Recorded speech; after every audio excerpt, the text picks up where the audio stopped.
Assalamualaikum warahmatullahi wabarakatuh.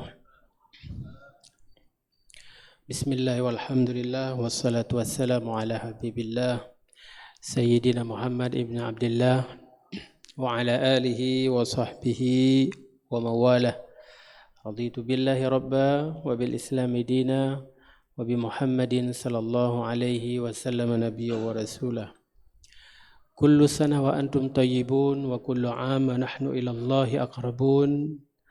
Ramadan Karim, Allahu akram, kaum muslimin, muslimat, jamaah salat Isya, Tarawih dan Witir sebagai bagian dari pelaksanaan Qiyamul Lail pada malam Jumat atau malam ke-25 Ramadan 1445 di Masjid Raudatul Jannah di Kompleks Rumah Sakit Dr. Zainal Abidin yang dirahmati Allah Subhanahu wa taala. Kita melalui Ramadan telah cukup lama dalam hitungan hari ayyam ma'dudat. Artinya hanya tinggal beberapa hari saja lagi Ramadan bersama kita.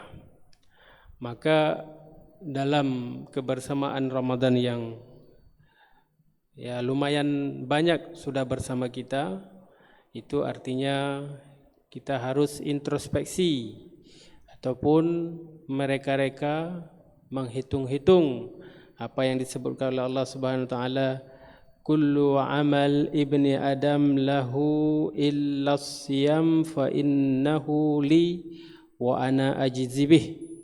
Artinya setiap amal anak Adam itu Allah berikan kepada anak Adam tersebut hak untuknya.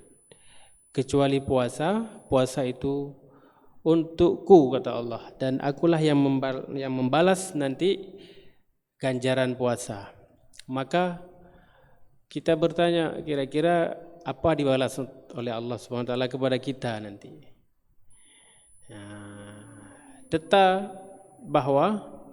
Tetap kita meyakini balasan yang paling luar biasa terhadap orang berpuasa itu adalah seperti kata Rasul, yaitu ghufira lahu ma taqaddama min dzambih. Orang yang melaksanakan jihad berpuasa di waktu imsak sampai dia berbuka, jihad dia menahan lapar dahaga, menahan nafsu, menahan amarah dia, menahan maksiat kepada Allah, itu jihad.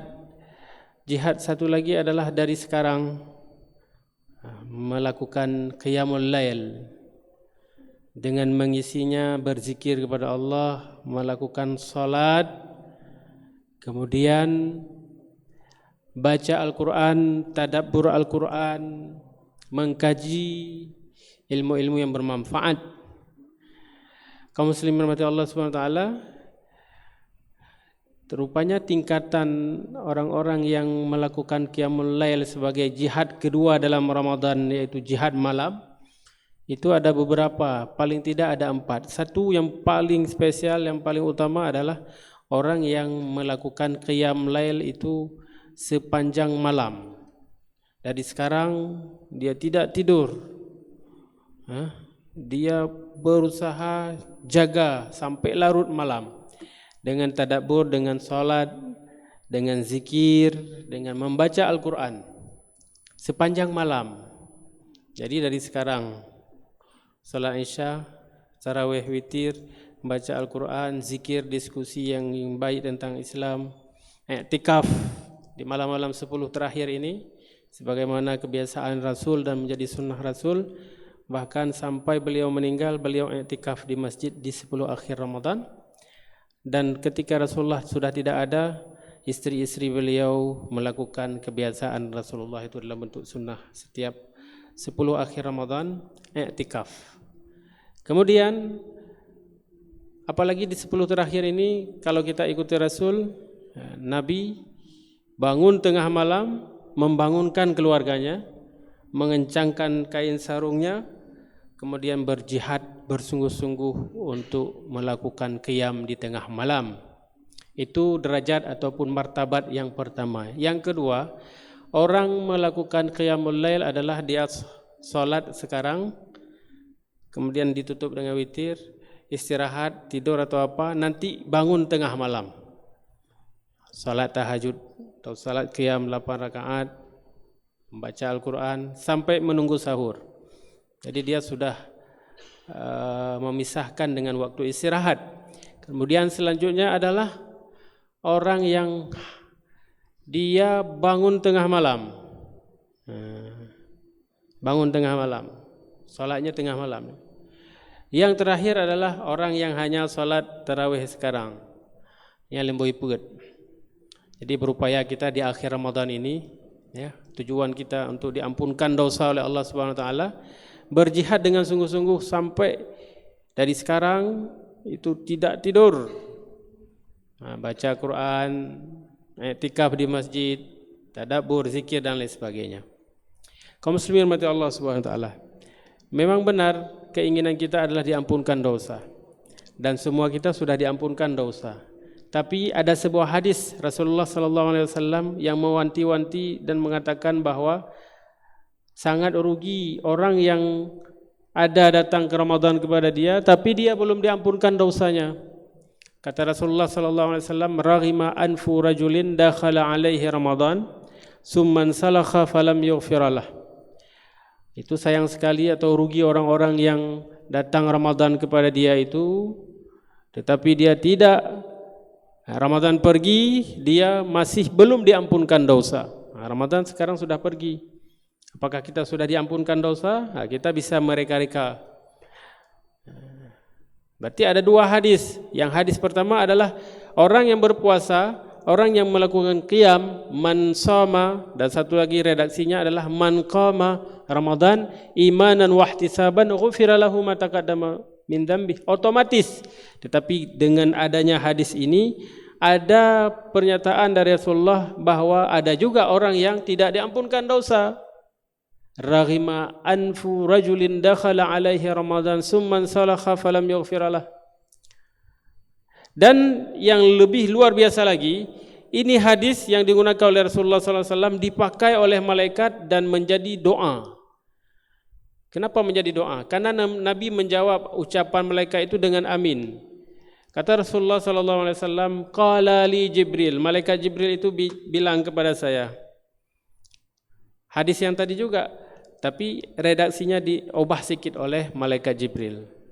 Malaikat Jibril menggunakan kata-kata abdin, bukan kata rajulin.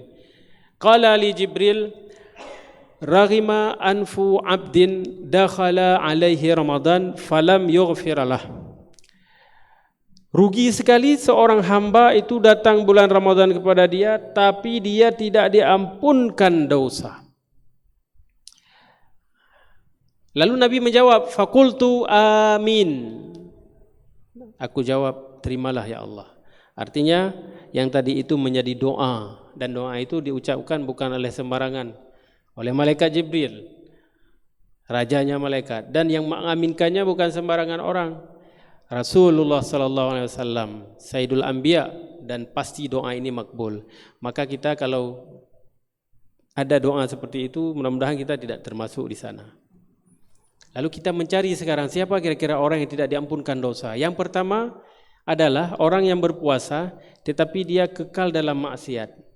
Man lam yada' qaula zur wal 'amala bihi falaysa lillahi hajatun ay yada'a ta'amahu wa syarabahu. Orang yang masih belum meninggalkan perkataan dusta, berbohong, berkata tidak baik, caci maki, berkata dengan marah-marah, berkata tentang kemaksiatan, menyeru kepada yang tidak baik, mengajarkan yang tidak dibenarkan dalam Islam, wal amala bih, dan tetap dia berbuat maksiat seperti itu, menipu orang, ya, menzalimi orang, merugikan orang, bahkan merugikan diri sendiri. Falaisa lillahi hajatun, tidak ada keperluan bagi Allah ayyada'a syarabahu wa ta'amahu, tentang melihat upaya seseorang itu yang sungguh-sungguh dia menahan makan, menahan minum.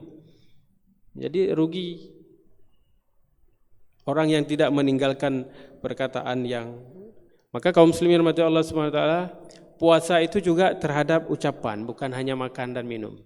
Puasa itu tentang kesabaran, tentang jiwa yang baik, bahkan tentang hati kita, tentang fikiran kita, tertuju hanya kepada Allah Subhanahu wa taala, karena Allah bilang fa innahu li, puasa itu untuk saya, wa ana ajzi bih, dan akulah yang membalasnya. Yang kedua kaum muslimin rahmati Allah Subhanahu wa taala, orang yang belum diampunkan dosa adalah orang yang dia masih belum bertaubat daripada dosa-dosa besar, belum menjauhi dosa-dosa besar. As-salawatul khams wal jum'atu ilal jum'ah wa ramadan ila ramadan mukaffiratun bainahunna. Salat 5 waktu, Jumat ke Jumat dan Ramadan ke Ramadan, itu adalah proses penghapusan dosa. Berarti kalau kita melalui itu, pasti dosa kita dihapuskan. Tadi salat maghrib, sekarang salat isya, itu dosa yang kita lakukan di antara dihapuskan dengan kita salat, langsung gugur pada saat kita sujud. Mukaffiratun. Jumat kemarin dengan Jumat besok ada kesalahan yang kita lakukan, mukaffiratun bainahunna. Ramadan tahun lalu dengan Ramadan tahun ini 11 bulan kita lalui dengan kemaksiatan, mukaffiratun bainahunna, digugurkan dosa-dosanya. Syaratnya izajtanabal kabair, apabila orang tersebut menjauhi dan meninggalkan dosa besar seperti makan riba, seperti berzina, mabuk, seperti membunuh orang, menzalimi orang, mengambil hak orang, mencuri, dan lain sebagainya, dan lain sebagainya. Dan itu adalah dosa-dosa yang sering dilakukan oleh manusia. Yang paling besar dosanya adalah zalim terhadap orang lain, terhadap Allah, dan terhadap diri sendiri. Dan yang lebih luar biasa besar lagi dosa adalah syirik yang tidak ada keampunan daripada Allah Subhanahu wa taala. Kaum muslimin rahmati Allah Subhanahu wa taala, bahwa kita harus benar-benar menghitung kembali perjalanan puasa kita, dan masih ada tersisa waktunya untuk kita bertobat dan memastikan bahwa kita mendapat keampunan Allah Subhanahu wa taala dengan mempergunakan sisa malam Ramadan yang tinggal sekitar 5 malam lagi, dan puasa kita sekitar 5 hari lagi. Maka oleh karena itu, pergunakanlah dengan baik, haraplah keampunan daripada Allah Subhanahu wa taala, karena sesungguhnya yang paling besar nikmat daripada Allah Subhanahu wa taala itu adalah ghufran, artinya diampunkan dosa. Maknanya apa? Di dunia ini pada saat kita meninggal nanti, masuk ke dalam kubur, kita seperti baru lahir, tidak ada dosa. Besok berjumpa dengan teman-teman makhluk dalam, maksudnya ahli kubur, ahli barzah itu, orang-orang itu akan melihat kita dengan cahaya putih, tidak ada dosa. Itu ghufran. Di dunia dapatnya untuk perolehan ke akhirat. Sedangkan di hari akhirat, ghufran yang kita dapatkan itu adalah pembebasan dari api neraka. Siapa yang tidak mau dirinya dibebaskan daripada api neraka? Maka kaum muslimin rahmati Allah Subhanahu wa taala, berazamlah, bercita-citalah, berkeyakinanlah, dan bersungguh-sungguh dengan jihad. Kita berdoa kepada Allah Subhanahu wa taala, semoga Ramadan ini menggugurkan dosa-dosa kita yang sangat banyak, dan kita mendapat keampunan daripada Allah Subhanahu wa taala. Aqulu qauli hadza wa astaghfirullah li wa lakum wa lisairil muslimin. Assalamualaikum warahmatullahi wabarakatuh.